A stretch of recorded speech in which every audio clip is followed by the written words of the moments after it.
Sean Wheelock. Hey, it's Sean. Hey, Sean, what's What's going up, on? Sean? Mediocre white guy. It's Jiggy Jag. How are you, sir? What's going on, bro? How are you? I've got Skylo in studio. I've got Reno here. You got Chuck and Cassie in his and we house. decided to give you a call to talk We about haven't this even been Nico introduced. fight. How are you, sir?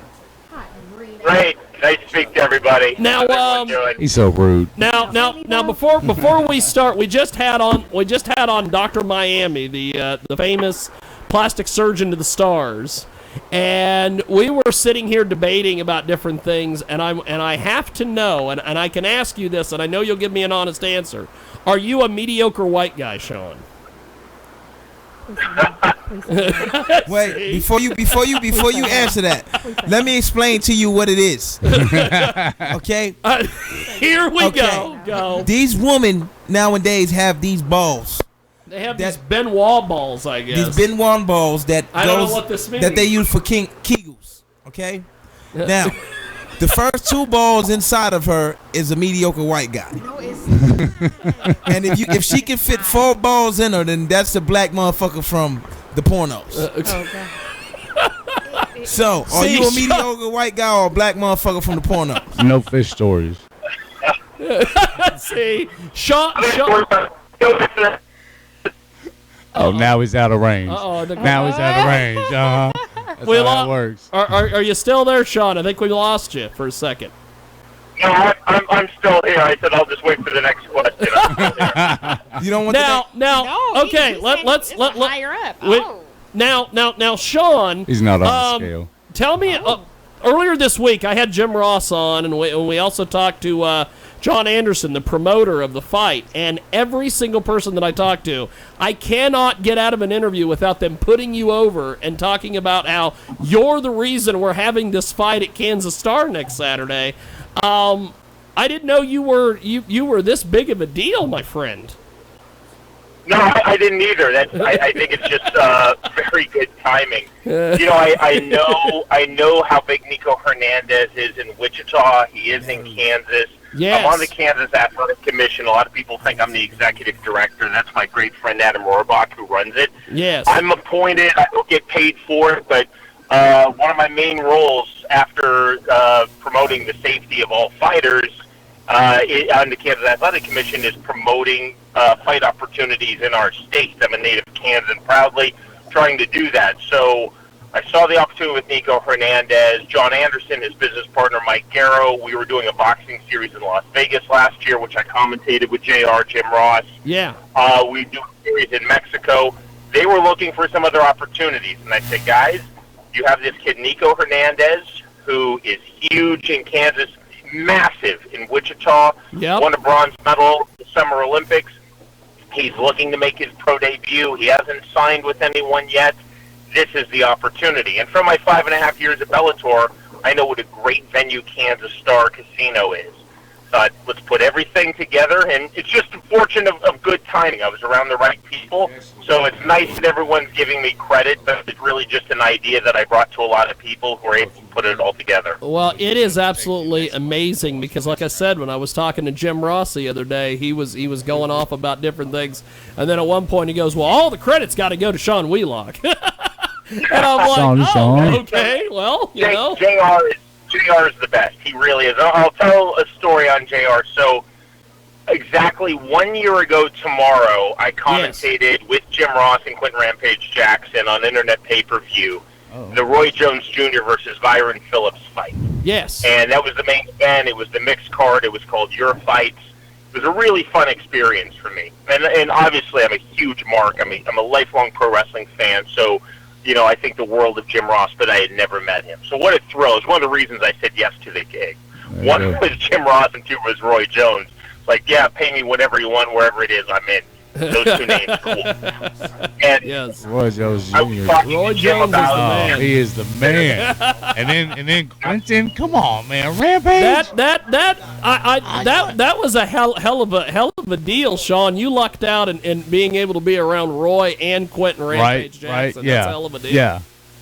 and I had known I'm Quentin sorry. for a while. I'd known Quentin from Bellator, and we're very was friendly. there, So it was a great opportunity. But Yeah. So as I meet JR, we're talking about my career, where I'm at, and I said, when I was at Bellator, I was on lockdown. I could only do Bellator. I couldn't do boxing. I couldn't do MMA, or I couldn't do other MMA. I couldn't do Muay Thai, kickboxing, pro wrestling, anything.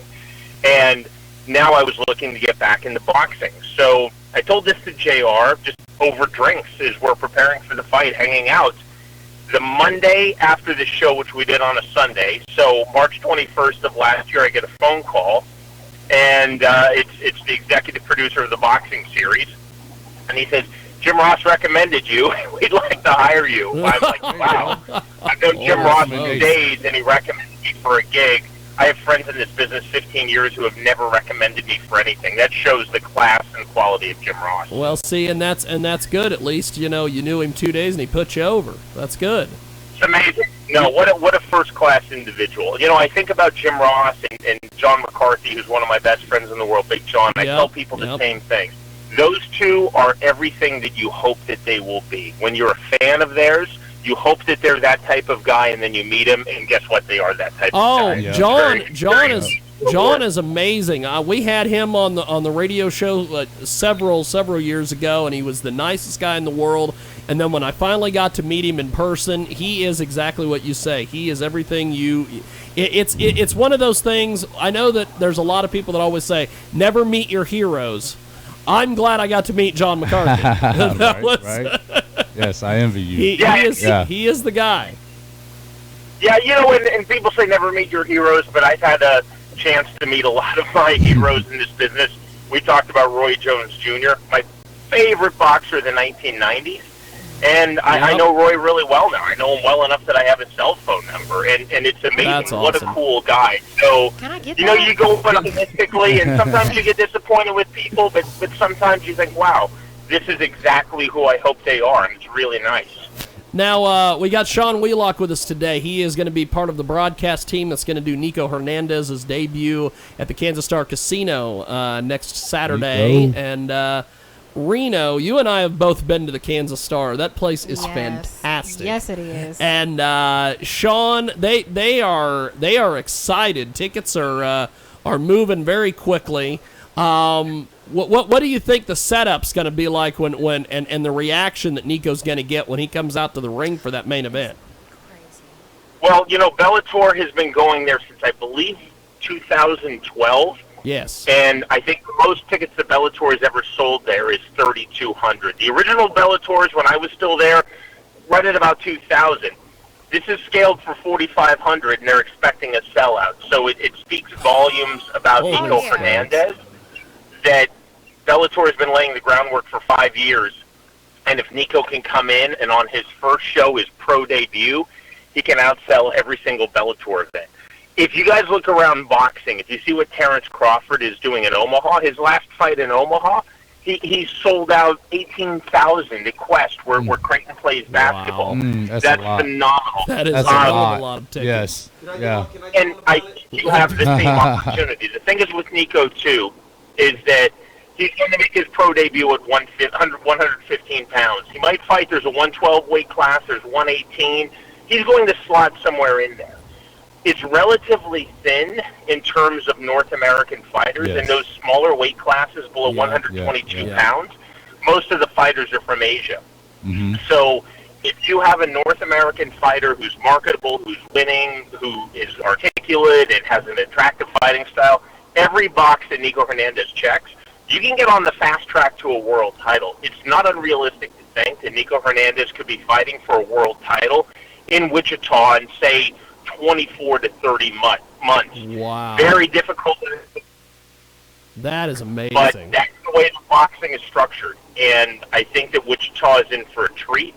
I did a public appearance with Nico Hernandez yesterday in Wichita. He signed autographs for over an hour. The city is just starting to realize that they're going to have a massive star. And Terrence Crawford in Omaha is probably the best example that I can give. And Terrence Crawford is completely revitalized boxing in Nebraska, which had become from a boxing state to an MMA state. And I think Nico Hernandez is going to do the same thing. Obviously, I'm a fight guy. I love MMA. Great MMA in Kansas. Dave Rickles, my buddy who I helped get signed with Bellator back in 2007.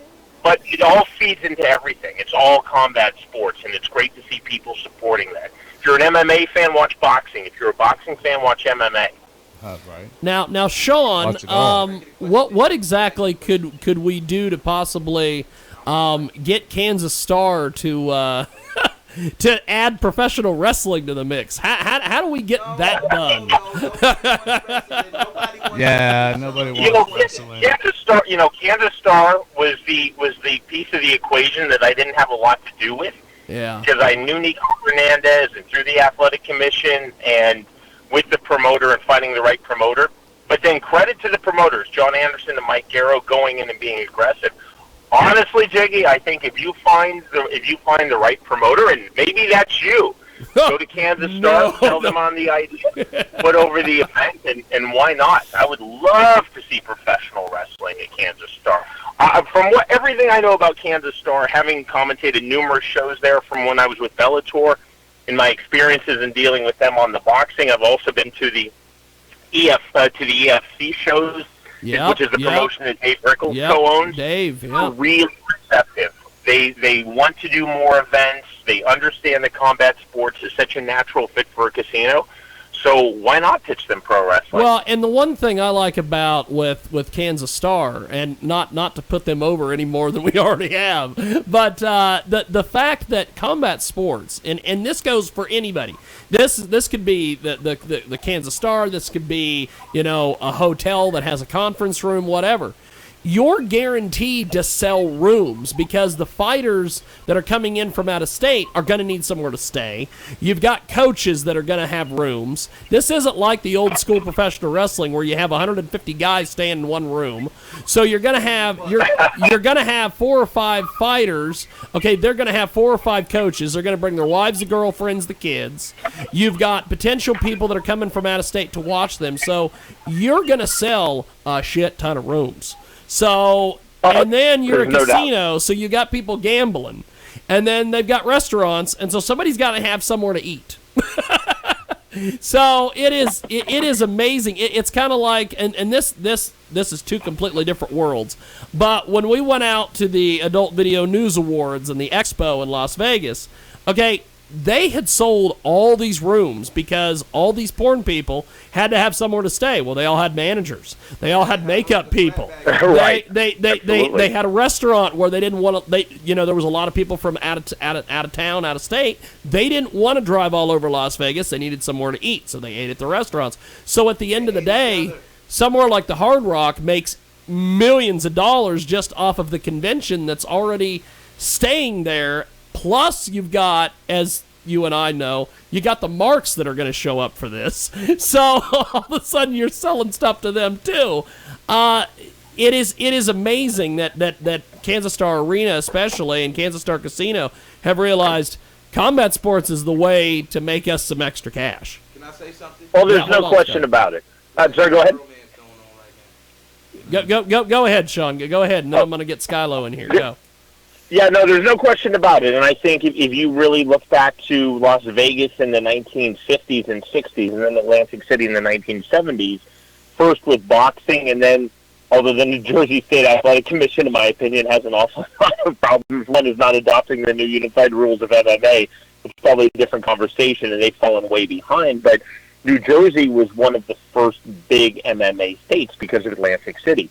Yes. And obviously, you've East seen Coast Nevada people is at the forefront of MMA and with boxing, and it's driven on casinos because people come to fights, then they want to eat, they want to drink, they want to gamble, and oftentimes they want hotel rooms, even if they live in that city. They think, I'll go ahead and book a hotel room so I can make a fun night of it. It's just such a natural fit. I'm really happy to see Kansas Star. I'm a Kansan, but I live in Kansas City. And our casinos, with one exception, are all on the Missouri side. So yeah, I was just at an MMA show, the Shamrock promotion, based in St. Louis. Yeah, it's about a 30-minute drive from my home, but it's in Missouri. And on the Kansas side, other than Hollywood Casino, which doesn't have a hotel, they don't have a venue space, they don't do concerts or fights, they're just basically a casino. That's it. You don't have those opportunities. So in the state of Kansas, Kansas Star is a phenomenal location. It's a phenomenal venue, and it's going to attract bigger and bigger events. And I think they're starting to realize this, how well they're doing with Bellator. The tickets go up on the ticket attendance goes up on every single show. And if Nico Hernandez can sell out 4,500 on his pro debut, Jesus. you think, what will he do then if he's fighting for a world title in a couple of years? Right. Now, Sean, I'm gonna let Skylo ask a question. So who knows what the hell this is gonna be? But Skylo,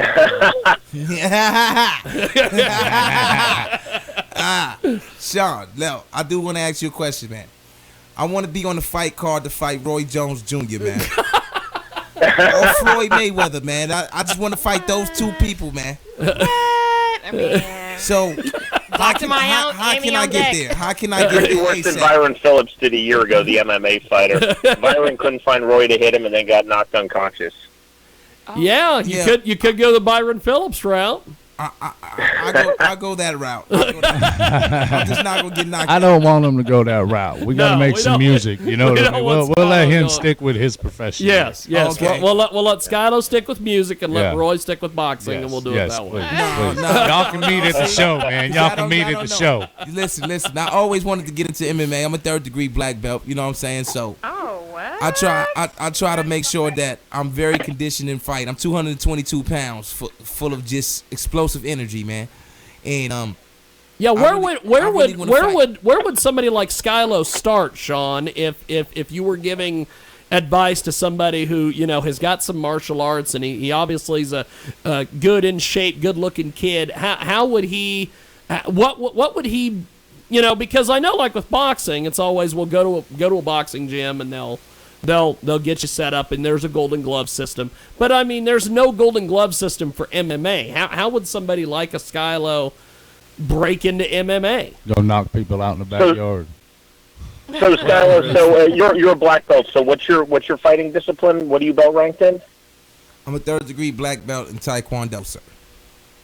So what you would want to do is you would want to find an MMA gym, and you want to start taking MMA classes because your Taekwondo is going to adopt to some things like footwork and speed and movement, but there's going to be a lot of things to adopt. MMA is a completely different sport. It's akin when people come from another sport to saying, hey, I'm a phenomenal golfer, and Well, now I'm a I brawler want to too, play man. baseball. I- It's a swing, but it's two different swings. Yeah, Yeah. Sean, I'm a brawler too, man. I'm very, very, because I started as a boxer first. So I'm a southpaw in boxing. And So my advice would be find an MMA gym, and I know there's going to be one close to where you live. Oh, yeah. Or you can just find out who's doing the local amateur fights and get yourself on an amateur fight and do the AMI fights and see if it's the right sport for you and see what you need to work on. And if you start winning as an AMI, someone's going to want to pay you a few dollars Yeah. and turn you pro. Yeah. It's very, very easy to become a professional MMA fighter. Literally, I hate to say this, literally anyone Let me can ask do you this The question. fact that you have a Taekwondo base and you have a boxing base, it's going to be a lot easier and a much more natural transition for you. But you can definitely just do a Google search. You can find out who is throwing the local amateur fights well, I and have where's the some local gyms down MMA here. gym. That's Go ahead, Skylo. That's good advice, Sean. Thank you. I have some gyms down here that deal with amateur fights and stuff like that. So I'll take And that's where you I'll want to tap start. right And into the great thing about the AMIs is that you hit the reset button. It's on the job learning. So it used to be in MMA that records didn't really matter, but now records have started to matter. Not to the extent in pro boxing, but Rich Clemente, who had a great run in the UFC and later in Bellator, I think he started his pro MMA career something like 1-5 or 1-6. Wow. You can dig out of that hole in the 1990s and still go to the UFC. You can't do that now. So the great thing about the AMIs is that if you're learning on the job and you take some losses, when you want to turn pro, you hit the reset button and you're 0-0. Yep, And that's yep. why you're seeing guys now starting at 17 and 18, and they might do 20, even 30 AMI fights. Yeah. So by the time that they turn pro, they're very, very seasoned, and things become very natural, and then they can get wins as a pro, and then they can attract the attention of a big promotion like the UFC. It's a hell of a deal. It Now, is. now, I Sean. would encourage you to do it, Skylo. I'm sorry, Jiggy. I No, would go encourage ahead. you to do it, though. It sounds like it's a passion for you. There's nothing stopping you, and just find your local MMA gym, find your local AMI promoter, and get on the card. I will tell you this, at 220, that's a tough weight because you're going to be small for a heavyweight. You're going to need to make a weight cut down to 205. You're in a little bit of an awkward position on your weight, so be ready to either bulk up and get to about 240 or slim down and get to 205. He'd be a beast at 205. Oh, my God. He'd be a beast at 205. It would no. be. Oh, wow. Hey, there you go. See, and Sean knows the athletic commission. He's got this experience with play-by-play. Thank you for the advice, my friend. Yes. Thank you for that. Yes. Now, anytime, absolutely. Now, before we let you go, give me a prediction on how Nico's going to fare and how the rest of the card you think is going to go. It's a really cool card, and I'll do a full put over on the whole card. So it's this upcoming Saturday. It's March 25th at Kansas Star Arena, Kansas Star Casino, which is just south of downtown Wichita, off the I-35. I think tickets start at $25. It's going to sell out, but they're going to sell a lot at the venue, so people can go to Ticketmaster.com or then go right to the Kansas Star Casino and buy them at the box office, including the day and the night of the fight. And it'll be live to the U.S. and Canada on CBS Sports Network, which I'm commentating with JR, Jim Ross. Yep. Joey Varner, who just did World Series of Fighting last night, is the third member of the broadcast crew. 7 fights in total. Nico Hernandez in the main event. And, this is a pro debut for Nico. So he hasn't fought since he won that bronze medal last summer of 2016 in Rio de Janeiro in Brazil. So it's his pro debut. Certainly it's expected that Nico will win, but obviously you never know in combat sports. But seeing his public workout yesterday, he looks phenomenal. He bangs. He throws punches like he weighs 150, and he weighs 150. How many rounds does Nico win? That's what I want to know. How many rounds? What's his experience level? This will start as a 6-rounder. In boxing, in pro debuts, you'll either start in a 4 How many or rounds 6. does he win? MMA is a little different. How many rounds? It'll be a 6-round fight. Well, between like Golden Gloves and the Olympics, how many rounds you think kind of estimate, Sean, that he might have had under his belt? Maybe 300 to 400. Wow. Okay. So can he fight? Can he fight a 6-round fight? Can he go all the way to the end? Yeah, absolutely. And a commission is not going to allow a pro debuter to pro debut in anything more than a 4 or a 6. Boxing is really rigid on the round assignments, with a few different examples where you see going against the grain, like Eric Butterbean Esch, who had 40 fights and was still fighting 4-rounders. The system of boxing is that the more experienced you are, the more rounds you get. So the idea is you don't want somebody with 50 fights fighting 4 and 6-rounders. The more experience you get, you're either going to be fighting 8s or 10s. 12s generally, but not always, are reserved for title fights. The AMIs is different. Amateur boxing is a lot different than pro boxing. AMI MMA and pro MMA, they're almost like twin brothers. Yeah. Whereas AMI boxing and pro boxing, they're like people from completely different families. So it's structured differently in amateur boxing. You have 3-round and 5-round fights. It depends on the organization where you're fighting. But in pro boxing, it's all 3-minute rounds, and he'll start as a 6-rounder. I don't think it'll go that long. I think Nico is the type of kid who can bang, and he's going to look for the knockout, especially in a sellout in his home city. It's going to be a really fun card. So you predicting first round or second round? Do you think he's going to play with him a little bit at first, or what? I'm not in the prediction business. Oh, come on, man, help us out. Give us a little tip or something. If it goes all 6 rounds, but we'll see how Nico reacts. He's going to feel the pressure. It's his first fight since winning a bronze medal. He's going to have his hometown crowd. And that's a lot of pressure on a young fighter, man. That really is. Yes. But coming from the Olympics, I don't think he's going to push. I think he's going to be smart and feel it out and break down his opponents and let it. That's how you have to do it anyway. Be smart about it. It's 30% physical. It's 70% mental. Oh yeah. And Sean, we will let you go because we're up against the clock here. But I will see you at the weigh-in, and then I will see you at the fight, my friend. I appreciate it, and I'll see you Friday.